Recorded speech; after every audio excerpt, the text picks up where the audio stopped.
Bonsoir à vous tous. Bienvenue à notre étude du dimanche soir. Bienvenue à notre examen d'un sujet important pour l'Église de Jésus-Christ.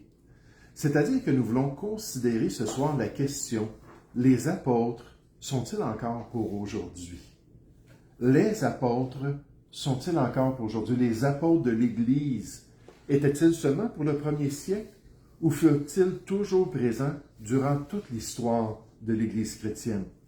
Les apôtres avaient-ils un rôle uniquement dans la fondation et l'établissement de l'Église chrétienne ou furent-ils établis par Dieu pour guider l'œuvre de Dieu jusqu'à nos jours? C'est certainement des questions qui sont légitimes et importantes pour l'Église aujourd'hui parce qu'il y a une explosion de croyants, je le dis entre guillemets, Dieu connaît ceux qui lui appartiennent, mais de croyants qui disent faire partie de l'apostolat officiel de l'Église de Jésus-Christ, avec toute l'autorité que les apôtres originaux avaient, puis l'influence qui revenait à ceux qui étaient les premiers disciples de Christ. J'aimerais qu'on puisse regarder cette question ce soir pour arriver à des conclusions bibliques sur la question des apôtres qui étaient légitimes dans l'œuvre de Dieu. Mais pourquoi est-ce que je parle de ça? C'est que j'ai eu la puce à l'oreille depuis quelques années. J'ai de plus en plus de gens, des chrétiens d'à peu près partout, qui me contactent pour devenir amis sur Facebook. Puis dès que je regarde un petit peu les détails de la personne, puis je vois que c'est marqué « apôtre Paul » ou « apôtre Sylvain » ou « apôtre Julien », dès que je vois ça, je les bloque tout simplement. Puis je ne suis pas prêt là, à avoir des gens comme ça sur mon Facebook.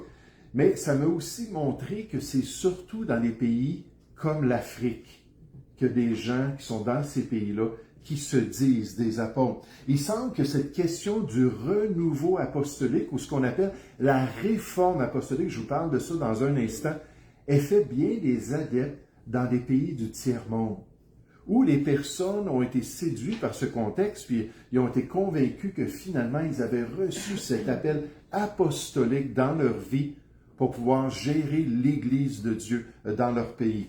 Le docteur Michael Brown, sur vos feuilles, explique ce qu'est la réforme apostolique. Il dit « La réforme apostolique moderne cherche à restaurer les apôtres et les prophètes en tant que fonction faisant autorité dans l'Église d'aujourd'hui, revendiquant une nouvelle révélation et une nouvelle autorité. » Et aux États-Unis, il y a même 12 hommes qui se sont joints ensemble, puis ont dit « Nous sommes les 12 apôtres de l'Église moderne. » Donc, nous avons le message de Dieu, puis il faut vous conformer à l'influence que Dieu nous guide pour l'Église de Jésus-Christ, que Dieu nous dicte pour l'Église. Cette réforme de l'Église semble être plus séduisante dans certains endroits du monde que dans d'autres. Encore, le docteur John MacArthur, un autre auteur, explique « La prétendue réforme apostolique n'est ni nouvelle, ni apostolique, ni une réforme. C'est une déformation de l'autorité biblique de l'Église. Les apôtres fondateurs étaient des témoins oculaires choisis de manière unique du Christ ressuscité. Et ce rôle est irremplaçable. Prétendre à un apostolat moderne revient à saper la suffisance des Écritures et la finalité du fondement apostolique posé au premier siècle. Puis on va voir pourquoi ces auteurs-là, comme le docteur MacArthur, arrivent à cette conclusion-là concernant des personnes qui se disent des chrétiens, qui se disent des serviteurs de Dieu, mais qui disent avoir reçu le titre d'apôtre dans l'Église de Jésus-Christ. Pourquoi c'est rejeté? Puis il y a des bases bibliques pour ça. Donc, notre feuille de travail ce soir, qui s'intitule « La fonction apostolique, un fondement pour l'Église chrétienne ». Le point numéro 1. Une définition d'un apôtre. Le terme apostolos, qui est traduit apôtre, signifie celui qui est envoyé. En fait, le verbe grec apostello, qu'on retrouve dans le Nouveau Testament, ça nous parle d'envoyer, c'est l'action d'envoyer ou de commissionner une personne avec une tâche quelconque. Ce n'est pas dans vos notes si vous cherchez où ça se trouve. Mais donc, quand on parle d'un apôtre, on parle tout simplement de quelqu'un qui a reçu une tâche, qui a reçu un mandat, qui a reçu une responsabilité. Puis il y a deux aspects dans le Nouveau Testament. Il y a l'utilisation du mot en parlant tout simplement de quelqu'un qui reçoit une responsabilité puis qu'on lui demande quelque chose. Puis il y a l'aspect d'une personne qui est dans la position officielle d'apôtre dans l'Église de Jésus-Christ. Donc, les deux se retrouvent dans le Nouveau Testament. C'est un petit peu comme le mot, pour serviteur, diacre. Donc, le mot diacre dans le Nouveau Testament, diakonos ou diaconé pour les femmes, c'est un mot qui veut dire tout simplement un serviteur ou une servante. Puis il est utilisé plusieurs fois pour parler de quelqu'un qui est juste un serviteur, comme Jésus dans l'Épître aux Romains, qui était un serviteur ou un diacre des tribus d'Israël. Là, on ne parle pas de quelqu'un qui a une position officielle de diacre. Mais dans le Nouveau Testament, on s'aperçoit qu'il y a aussi une position spécifique, d'un appel spécifique pour être un serviteur mis à part dans l'Église de Jésus-Christ, pour pouvoir avoir une tâche particulière à accomplir d'après le plan de Dieu et d'après la décision de l'Église. Donc, les deux se trouvent dans le Nouveau Testament. C'est la même chose pour les apôtres. Donc, on nous dit, ça représente les messagers généraux de l'Église, dans son sens général du terme. Par exemple, Barnabas est appelé un apôtre. Donc, il était envoyé de l'Église d'Antioche avec l'Évangile de Dieu. Mais est-ce que Barnabas fait partie des apôtres de Jésus-Christ? Pas du tout. Regardez 2 Corinthiens, chapitre 8. 2 Corinthiens, chapitre 8. Au verset 23. Est-ce que Thierry, tu pourrais nous lire 2 Corinthiens, chapitre 8, au verset 23?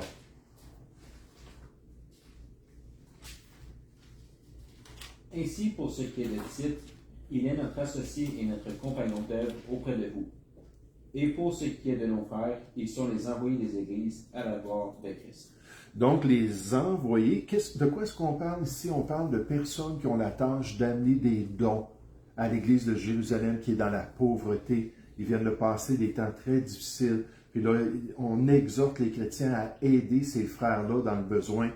Puis là, on remet ces dons-là à des gens, puis on les envoie avec cette tâche-là d'aller démontrer la charité de l'Église envers ses frères dans le besoin. Puis là, on a traduit ça, les envoyés de l'Église.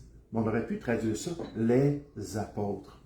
Donc, il y a un sens général où le mot est utilisé dans le Nouveau Testament pour parler de quelqu'un qui reçoit une tâche. Mais il y a aussi les apôtres qui sont officiellement convoqués par Jésus-Christ, puis envoyés par Jésus-Christ. Les 12, puis aussi l'apôtre Paul, appelé et mandaté par Jésus. Ça, c'est l'apostolat officiel et autoritaire du premier siècle, qui a cette tâche-là dans l'œuvre du Seigneur. Les qualifications bibliques pour l'apostolat, dans le rôle officiel. Dans Actes chapitre 1, on nous dit qu'il faut qu'ils aient été témoins de la résurrection de Jésus et de son ministère.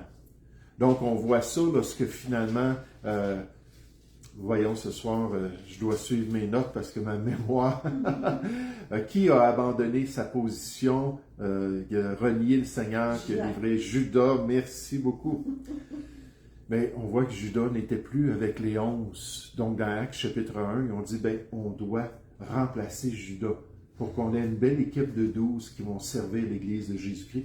Puis là, ils ont dit, c'est quoi les critères? Il faut que ça ait été quelqu'un qui était présent, qui était là dans le ministère de Jésus, puis là, il a été témoin de sa résurrection, puis finalement, ils ont prié, puis ils ont choisi Matthias pour la tâche. Donc, quelqu'un qui a été au premier siècle et qui a vu la résurrection de Christ. Dans Galates chapitre 1, on nous dit que c'est quelqu'un qui est élu directement par Christ, et non pas par un homme. Vous savez, il y a un groupe dans cette réforme apostolique-là qui dit, si vous nous envoyez, là je pense que c'est rendu 200 $ US par année. Si vous nous envoyez 200 $ US, on va vous envoyer un certificat apostolique. Puis vous allez pouvoir porter le nom d'apôtre. Puis là, la personne, toute excitée, j'ai un beau poste qu'on m'offre. C'est comme, il y avait un organisme à un moment donné qui offrait des doctorats. Envoyez-nous 25 $, puis on va vous envoyer un doctorat de notre organisme, sans avoir jamais étudié quoi que ce soit. Mais des choses, c'est un peu ridicule. Il y avait un jeune homme qui était ici à l'Assemblée, puis il voulait devenir mon assistant pasteur. Donc là, j'ai commencé à parler avec lui, j'ai donné quelques manuels que je voulais qu'il puisse étudier, je voulais qu'on parle de théologie. Puis j'ai dit, j'aimerais ça t'encourager à aller dans un institut biblique, puis au moins faire un certain temps de la formation biblique. Puis finalement, là, il trouvait ça compliqué puis dispendieux de partir, de s'en aller là, en Ontario, à Faithway ou à un autre endroit, puis faire une formation. Puis il m'est revenu la semaine après ça, puis il y avait un diplôme. Il dit, j'ai trouvé ça sur l'Internet. Diplôme de ministre de l'Église universelle quelque chose. Très bizarre, j'avais jamais entendu ce regroupement-là. Il dit, c'était pas cher, là. Puis j'ai pu avoir ça, donc maintenant je peux devenir ton assistant pasteur. Ça ne fonctionne pas comme ça. On ne peut pas payer 200 $ par année pour être un apôtre dans l'Église de Jésus-Christ. Malheureusement, ce n'est pas comme ça que les choses fonctionnent. Je devrais dire heureusement. Maintenant, dans 2 Corinthiens, chapitre 12, il y a une autre qualification. C'est que Paul dit que son apostolat a été validé par des signes spectaculaires et miraculeux. Acte 5 au verset 12. Beaucoup de miracles se faisaient par la main des apôtres. On revient toujours à cette puissante confirmation de l'apostolat, de ceux qui avaient ce terme-là et cet appel officiel de Jésus-Christ par le miraculeux. Donc, est-ce que les gens aujourd'hui qui se disent apôtres ont vu Jésus ressuscité, ont été appelés directement de Jésus, puis en plus de ça, ils ont du miraculeux? Moi, je ne pense pas que ça existe, là. En tout cas, je serais très surpris de voir quelqu'un qui pourrait dire « j'ai les qualifications bibliques ». Puis il y a des gens qui font partie de la réforme apostolique qui disent « c'est vrai que c'est dans le Nouveau Testament ». Mais c'est pas fixe. C'est pas comme si Dieu s'attend à cela, puis on doit être dogmatique, qu'il faut avoir ces choses-là dans notre vie. Puis qu'est-ce qu'ils font en faisant ça? C'est qu'ils abaissent les standards de la parole de Dieu. Parce qu'ils veulent ce rôle-là. Ils veulent cet honneur-là. En tout cas, Dieu connaît leur motivation. Ces qualifications ne peuvent être remplies par personne aujourd'hui. Bibliquement, d'après ces standards-là, on ne peut pas avoir d'apôtre à notre époque. C'est impossible. Donc, F.F. Bruce confirme que les apôtres étaient témoins de la résurrection et bénéficiaires d'une révélation spéciale et directe de Christ. On va voir des passages dans un instant. Et leur qualification unique limitait leur fonction à la fondation de l'Église au 1er siècle. Le pasteur MacArthur, pour être apôtre, il fallait être témoin oculaire du Christ ressuscité et personnellement mandaté par lui. Cela limite l'apostolat au 1er siècle. Le docteur B.B. Warfield confirme le tout en disant « L'essence même de l'apostolat biblique, tel que révélé dans le Nouveau Testament, exigeait 2 qualifications irréfutables. Premièrement, avoir personnellement vu le Christ ressuscité. Et deuxièmement, avoir été directement mandaté par lui pour la tâche fondamentale d'établir l'Église. N'oubliez pas, les apôtres, ce sont ceux qui reçoivent une tâche particulière. Et de transmettre la révélation infaillible. Ces rôles uniques de témoins oculaires et révélateurs étaient fondamentaux et non perpétuels. Prétendre à l'apostolat moderne revient soit à diluer ces exigences divines, soit à suggérer une révélation continue qui sape le canon complet des Écritures. Par conséquent, la fonction d'apôtre dans son sens autoritaire et révélateur était définitivement limitée au 1er siècle, servant de fondement unique sur lequel l'Église devait être édifiée. Donc, quand on regarde ces qualifications-là, on s'aperçoit que Dieu était très particulier. Et la raison pour cela, c'est que les apôtres étaient uniques dans l'œuvre de Dieu. Pourquoi est-ce qu'ils étaient uniques? Le point numéro 3. Les apôtres, le fondement de l'Église chrétienne. Éphésiens 2 au verset 20 nous dit que l'Église de Dieu fut édifiée ou construite sur le fondement des apôtres et des prophètes. On ne le dit pas là dans le passage, mais je ne l'ai pas marqué, puis Jésus-Christ lui-même étant la pierre angulaire. Dieu dit, les apôtres avaient un rôle particulier. Ils avaient un appel particulier, une tâche particulière de venir établir l'œuvre de Dieu. Comme Paul le dit dans 1 Corinthiens chapitre 3, cette sagesse-là de poser le seul fondement pour la vie chrétienne, c'est-à-dire Jésus-Christ lui-même. Et ils étaient là pour cela. Une fois les fondations posées, elles ne sont pas renouvelées, ce qui indique que la fonction apostolique était temporaire. Après le premier siècle, il n'avait plus d'apôtres dans l'œuvre de Dieu. Ça aussi, on va regarder tout à l'heure les qualifications des dirigeants dans l'œuvre de Dieu. Puis vous allez voir, il n'y aura pas d'apôtres de mentionner parce que c'était terminé.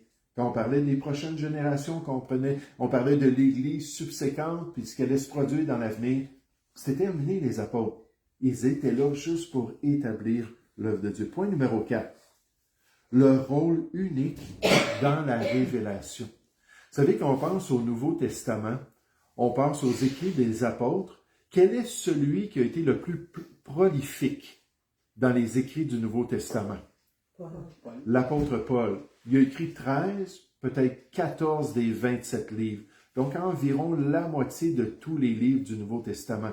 Mais quand on pense à chacun des auteurs, même dans les évangiles, que ce soit Matthieu, Marc, Luc ou Jean, mais soit que c'était des apôtres ou c'était des associés des apôtres. On les voit dans le livre des Actes et dans les écrits, comment est-ce qu'ils sont liés aux apôtres. Et les apôtres étaient garants de la vérité de Dieu. Ils étaient garants de la révélation du Nouveau Testament, encore une fois, Dieu en confirmant qu'ils avaient le message qui venait de Dieu. Avec tout le surnaturel, puis toute la puissance de Dieu qui les accompagnait, qui démontrait, écoutez, ce sont les vrais serviteurs de Dieu, ce sont les vrais ouvriers du Seigneur. C'est évident avec la vie qu'ils ont vécue. Donc, un rôle unique dans la révélation. Jean 16 au verset 13. L'Esprit conduirait les apôtres dans toute la vérité. C'est ce que Jésus a promis aux apôtres, qu'il allait les conduire dans la vérité de Dieu. C'est leur promesse officielle dans le rôle apostolique. Regardez Éphésiens chapitre 3. Éphésiens chapitre 3. Et c'est important dans l'Épître aux Éphésiens, dans le chapitre 2 et 3, on souligne que les apôtres étaient particuliers, les apôtres et les prophètes de Christ étaient particuliers dans l'œuvre de Dieu.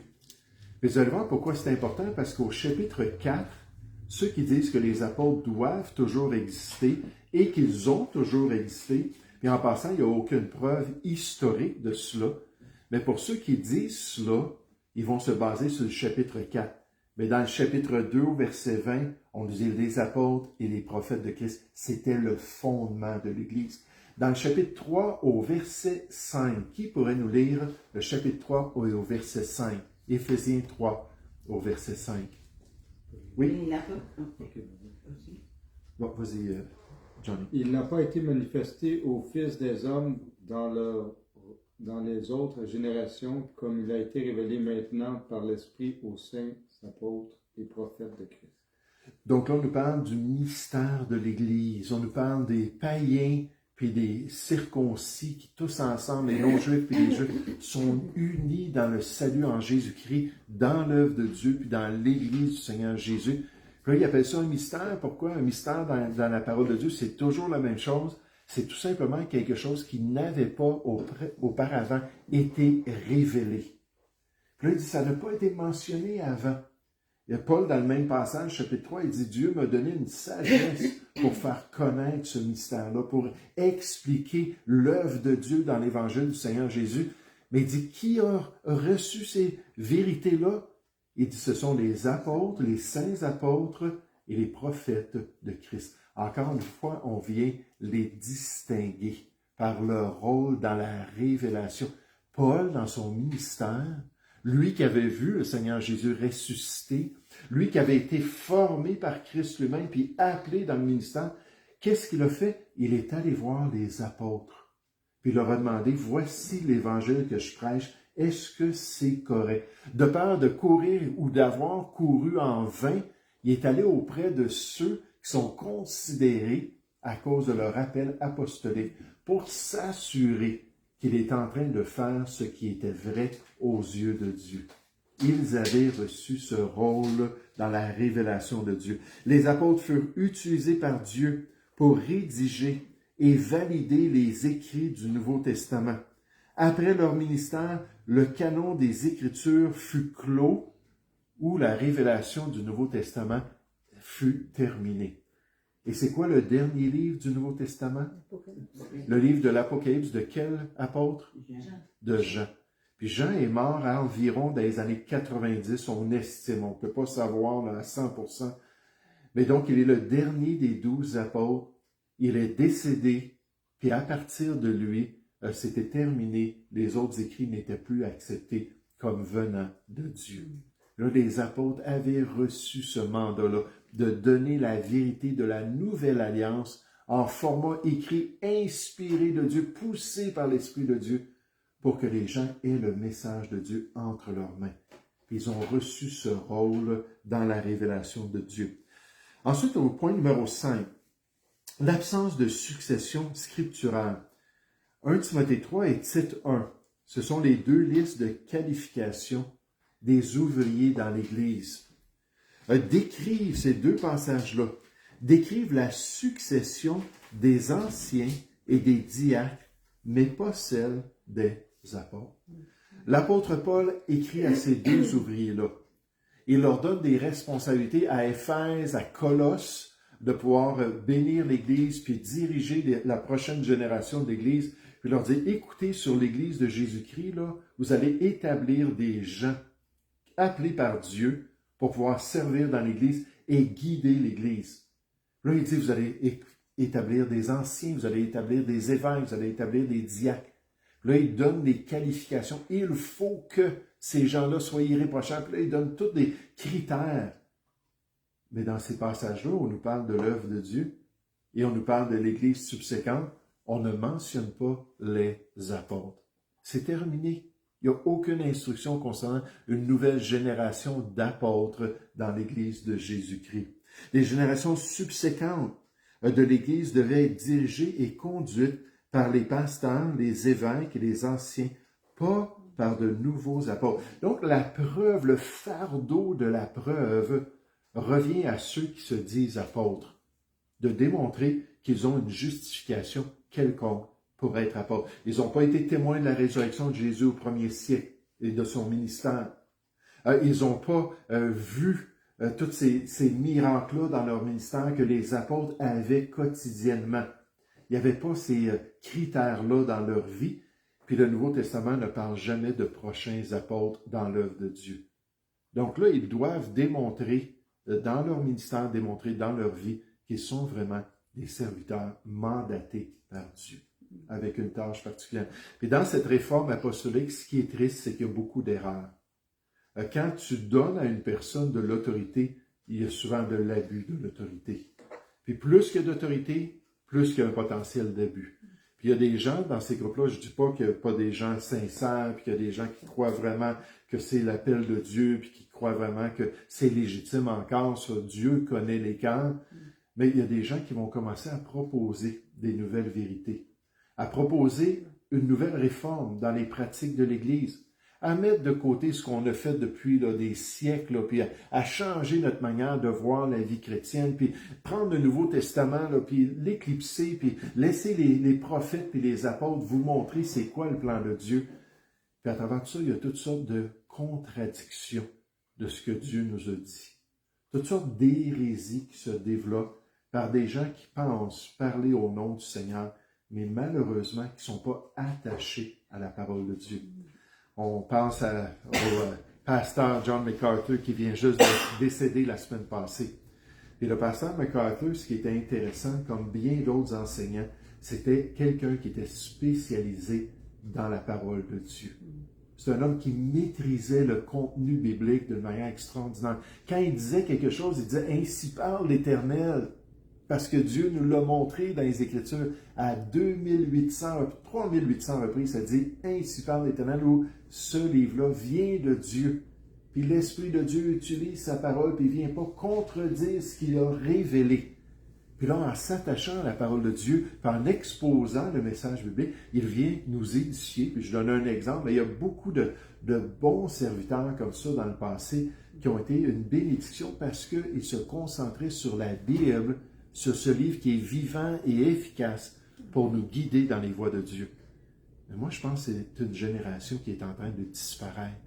Il y a de moins en moins d'ouvriers comme ça Puis là, c'est la nouvelle pensée, puis on va trouver des nouvelles choses à dire, puis on va trouver de nouvelles inspirations.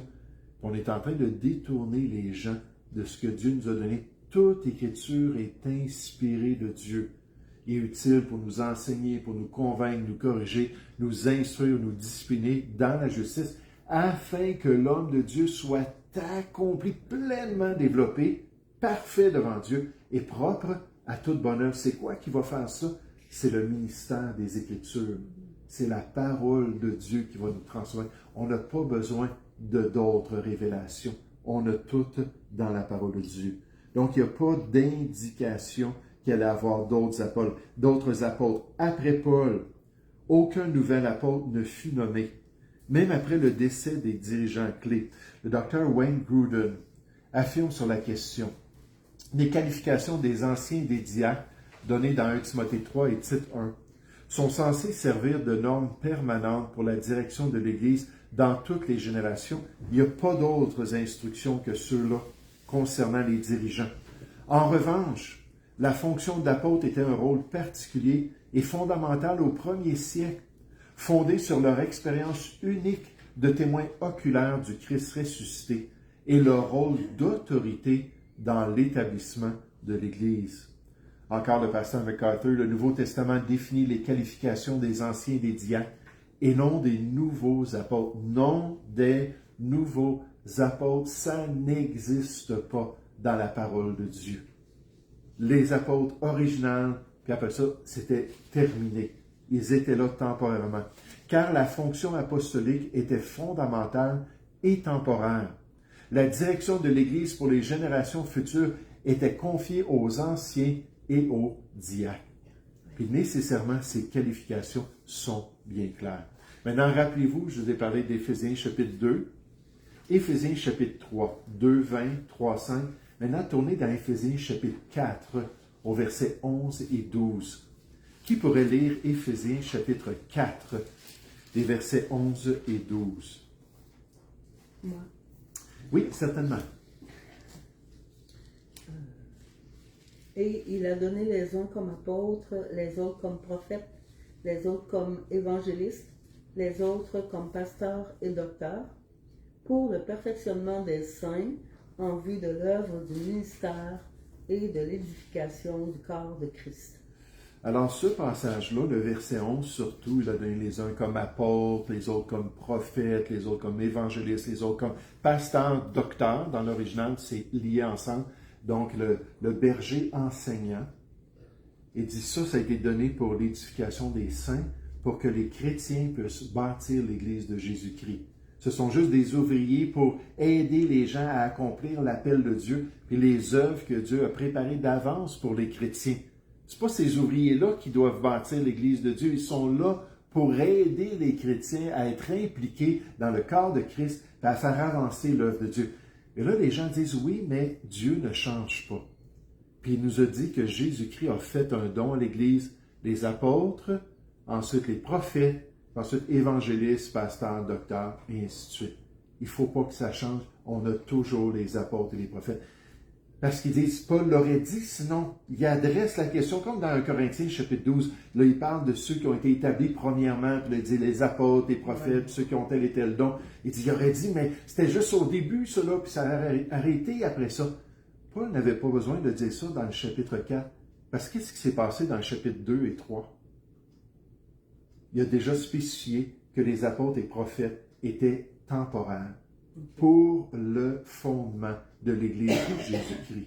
Puis ensuite, le chapitre 3, ils ont reçu le message du mystère de Dieu, encore une fois, comme aucune autre génération, pour révéler le plan de Dieu. Puis là, ensuite, on fait la liste dans le chapitre 4, mais Paul ne spécifie pas parce qu'il l'a déjà mentionné. Apôtres et prophètes, on peut les enlever de la liste, c'était juste temporairement. Évangélistes, on a toujours besoin d'évangélistes. Il y a toujours eu des évangélistes. Ensuite, les pasteurs, docteurs, on pourrait les appeler des anciens, c'est synonyme dans les Écritures. On pourrait les appeler les conducteurs, les évêques. C'est tout le même rôle là, du pasteur, docteur. Puis ça, ces gens-là sont là pour aider l'Église à aller de l'avant dans l'œuvre de Dieu. Donc, quand quelqu'un dit cela, on peut dire, oui, mais c'est bien beau cela, mais as-tu lu le chapitre 2 puis le chapitre 3?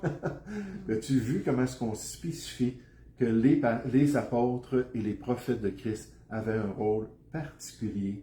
Et ce rôle-là s'est terminé avec la fondation et la révélation de Dieu pour le Nouveau Testament. La confirmation historique, ça c'est moins probable.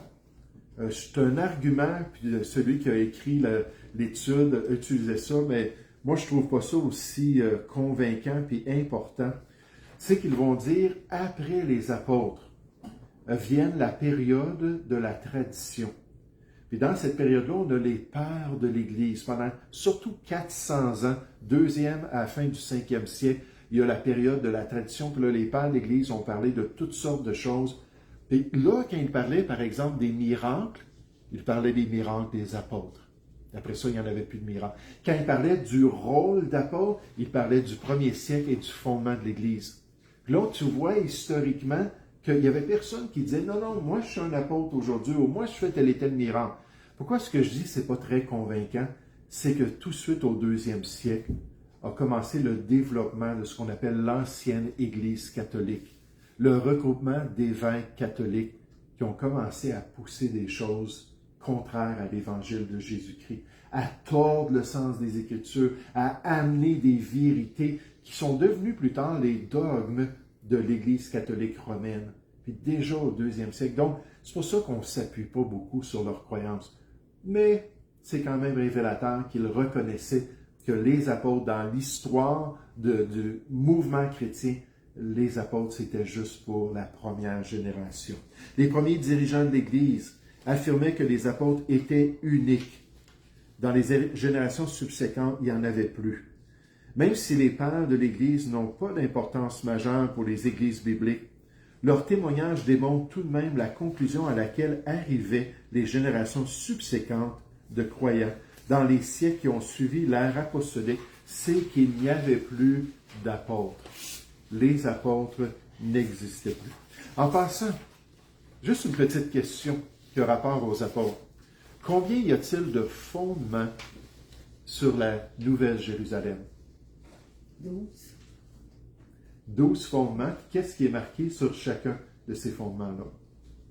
C'est le nom des apôtres. Le nom, bravo! Voyez-vous, la Nouvelle Jérusalem, la demeure des croyants dans la gloire, est faite avec des fondations, 12 fondements. Et ces 12 fondements-là, ce sont les noms de chacun des apôtres. Est-ce que 425 fondements à la nouvelle génération? Est-ce que 212 fondements à la nouvelle génération? Il y en a combien? Il y en a 12. Pourquoi? Comme les portes de perles, qui eux aussi avaient un nom dessus. C'était quoi le nom qu'il y avait sur ces portes-là de pierres précieuses? Le nom des apôtres aussi. Non, des 12 tribus d'Israël. Il y avait 12 tribus d'Israël, il y avait 12 apôtres. Ils ont reçu, attends juste un instant, Tom, un rôle, c'est beau, Tom, tu peux, mais un rôle particulier. Ça fait juste nous montrer qu'il n'y en a pas d'autres apôtres. C'était des apôtres qui étaient spéciaux dans le plan de Dieu. Puis Dieu même va les honorer en mettant leur nom sur ces fondements-là d'une ville extraordinaire.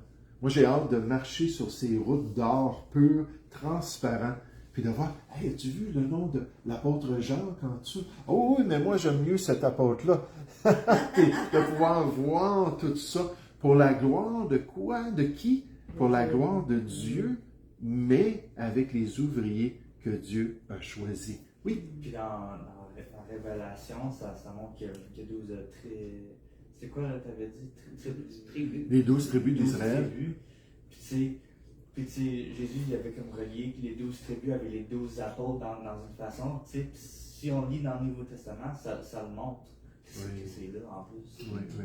Je pense que c'est dans Luc chapitre 22, où le Seigneur Jésus promet aux apôtres qu'un jour, ils allaient manger et boire à Satan dans son royaume, être assis sur 12 trônes pour juger les 12 tribus d'Israël. Ouais, c'est ça. Encore une fois, la connexion à ce rôle particulier, cet honneur. Imaginez quelqu'un qui se dit apôtre dans le sens des apôtres de Christ. C'est-tu de la prétention ou quoi?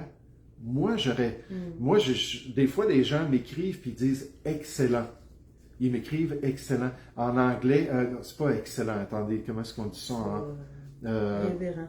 Révérend. C'est ça, révérend Rousseau. Ils vont m'appeler, puis ils vont me parler, puis ils vont dire révérend. Puis je dis, ne m'appelez pas comme ça. Dans le monde anglophone, même dans les milieux évangéliques, c'est une expression qui décrit les pasteurs. Mais moi, je n'aime pas cela. Il n'y a rien de révérend dans ma personne. L'appel de Dieu est peut-être révérend, mais ça, on laisse la gloire à Dieu. Mais là, de penser que je suis équivalent à ces gens-là qui vont avoir un honneur qui va durer pour toujours aux yeux de tous les croyants, pour moi, c'est extrêmement prétentieux de dire ça. Puis c'est certainement pas biblique. L'apôtre Jean, probablement mort vers 90 après Jésus-Christ, fut le dernier témoin oculaire vivant de la résurrection et de la gloire de Jésus-Christ. Notre conclusion. Pourquoi il n'y a plus d'apôtres aujourd'hui? La fonction apostolique était personnellement déterminée par Jésus. C'est la volonté de Christ qui est importante. Les apôtres furent des témoins oculaires de la résurrection. C'était un des critères. Ils furent des disciples qui servirent au fondement et à l'établissement de l'Église. On parle du premier siècle. Tout a été fait dans ce premier siècle-là. On a établi la structure, on a organisé les églises, on a donné un manuel de vie que l'Église pouvait suivre pour accomplir la volonté de Dieu. Puis là, après ça, les autres générations, on pouvait bâtir sur ce fondement. Ils furent des instruments de la révélation divine de la nouvelle alliance et ils ne furent nullement destinés à être remplacés pendant toutes les générations futures de l'histoire chrétienne. L'Église d'aujourd'hui est bâtie sur le témoignage des apôtres qui fut préservé dans le Nouveau Testament et elle est investie de la puissance du même Esprit qui a œuvré à travers eux. Soyons contents et reconnaissants pour ce fondement solide établi par les apôtres de Christ. Donc, acceptons donc les limites de l'appel de Dieu sur l'Église d'aujourd'hui. Ça inclut que les apôtres ne font pas partie de l'équation. Les apôtres et les prophètes constituaient le fondement de l'Église et non son toit. Une fois posés au cours de l'ère apostolique du premier siècle, ces fondements n'avaient plus besoin d'être prolongés. Leur rôle était unique, irremplaçable, et s'est achevé avec l'achèvement de la révélation du Nouveau Testament. Lorsque le Nouveau Testament a été complété par l'écrit de Jean, c'était terminé. Les apôtres sont partis de l'histoire, puis leur témoignage, puis le fondement qu'ils ont établi est demeuré jusqu'à nos jours. Puis là, on peut juste dire merci Seigneur pour l'Église de Jésus-Christ et merci que nous avons tout ce qui est nécessaire dans la structure que toi tu as établie, dans les ouvriers que toi tu as appelés, dans les dons spirituels que toi tu as donnés dans ton Église. Puis là, on ne veut pas se laisser séduire par ceux qui vont au-delà de ce qui est écrit, puis au-delà de ce que Dieu a révélé. Nous allons prier ensemble. Père Céleste, on veut te louer, on veut te remercier pour, Seigneur, ce temps qu'on a pu passer ensemble ce soir. Merci pour cette étude qui a été préparée pour nous aviser, Seigneur, nous donner du discernement et nous permettre, Père, de comprendre qu'il faut vraiment faire attention lorsque des gens proclament des rôles qui ne sont pas bibliques et qu'ils désirent une influence que toi, tu ne leur as pas donnée. Seigneur, même dans le Nouveau Testament, dans 2 Corinthiens chapitre 11, tu nous parles de faux apôtres, déguisés en apôtres de Jésus-Christ. Ça s'est fait au premier siècle et ça se fait encore aujourd'hui. Des faux apôtres qui se déguisent comme des ouvriers de Christ. Et dans ce passage, tu me dis, c'est pas étonnant parce que Satan, c'est le maître de l'imitation, de la contrefaçon. Lui, il peut se faire passer comme un ange de lumière et de la même manière, ses ouvriers peuvent se faire passer comme des ouvriers de Jésus-Christ. Ô Père Céleste, donne-nous du discernement, protège-nous, garde-nous dans tes voies. Au nom du Seigneur Jésus. Amen. Donc, dimanche qui vient, dimanche soir, on n'a pas de réunion parce que c'est le repas du Seigneur. L'autre dimanche après, on commence notre série sur l'exhortation biblique. J'ai hâte de voir ça avec vous, les vérités concernant ce rôle-là d'exhortateur que Dieu donne aux enfants de Dieu. On va voir environ, je pense, c'est 10 études d'introduction, des toutes petites études qui devraient prendre à peu près une demi-heure pendant 10 semaines. Puis après ça, on va rentrer dans des sujets concrets et pratiques de comment on peut s'exhorter selon la parole de Dieu pour accomplir le plan de Dieu. Donc, j'ai bien hâte, ça s'en vient bien.